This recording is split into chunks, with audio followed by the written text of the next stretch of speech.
Normally, so hindi na, tara, ipakita ko na lang para hindi na ako mahirapan mag-explain. Pangatlo, pang-apat, pang-lima. Tak, mga bro. Kain tayo. Ding dong. So ngayon, ilang araw akong walang video.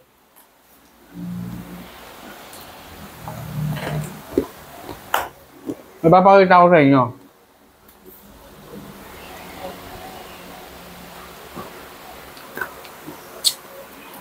P47.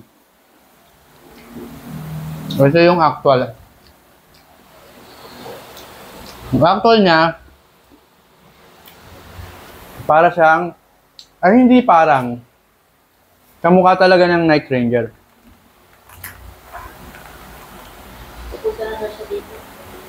And, sino?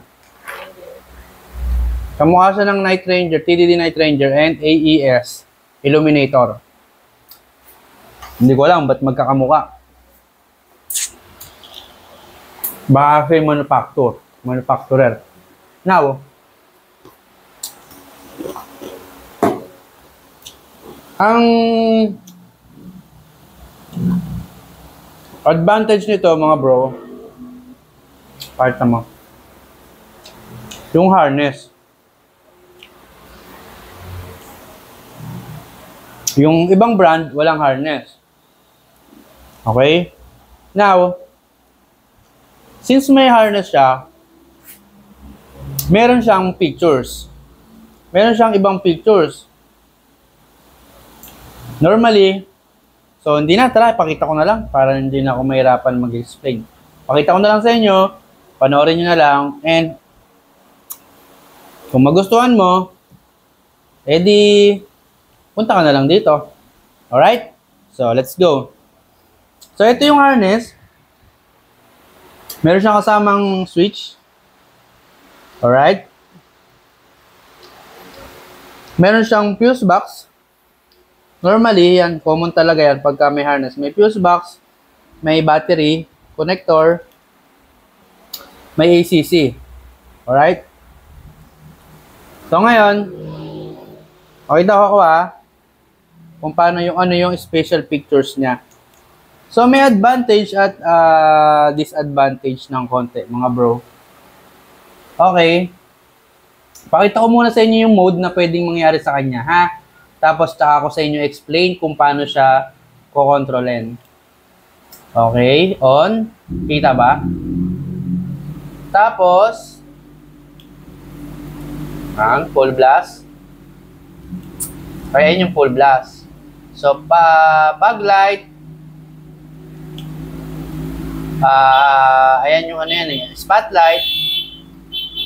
Tapos, full blast ng all white. Now, ito namang isang button, yellow. Alright?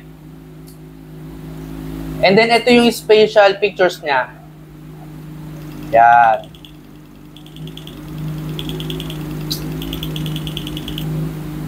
May mga nagtatanong kasi, Sir, pwede bang lagyan ng mode yung Night Ranger? Pwede bang lagyan ng mode yung Illuminator? Alright? So ngayon, ito na yung sagot sa mga tanong nyo. Kung pwede ba siyang lagyan ng mode. So, yung maker ay gumawa ng harness para magkaroon siya ng blinker. So, meron siyang mode. Yan yung una, pangalawa, pangatlo, pang-apat, pang-lima. Wala. 4 na mode lang. Okay? Lapit mo dito. Dito ka. So, ito naman yung yung switch. Pakita mo tong switch. So, ganito siya gumagana para maintindihan nyo. Off. Ito on. Hold mo lang. Yan. Tapos, ito naman yung white, spotlight, full blast. Yan, okay? Ito namang isa, color yellow. Color yellow. Ito yung blinker mode. So, press mo lang yan. Ayan. Mag-iiba-iba na siya ng mode. Okay? Press mo lang ulit. Basta every time na ipipress mo siya, mag-iiba yung mode. Ngayon, pag nagmo-mode, gusto mo ibalik sa white, pwede. Alright? Ngayon, kung nagbi-blink, pwede mong gusto mong ilagay sa white, pwede. Alright? Kung nagbi-blink, gusto mo ibalik sa yellow, hindi pwede. Kailangan matapos yung mode. Yan. Alright? Kagandaan nito, while driving, naka-white ka, gusto mong i-flasher, alright, ganun. Pag gusto mo i-break sa white, ganun lang. Alright? So, ayun. Ito na yung sagot sa mga tanong nyo, mga bro. Okay?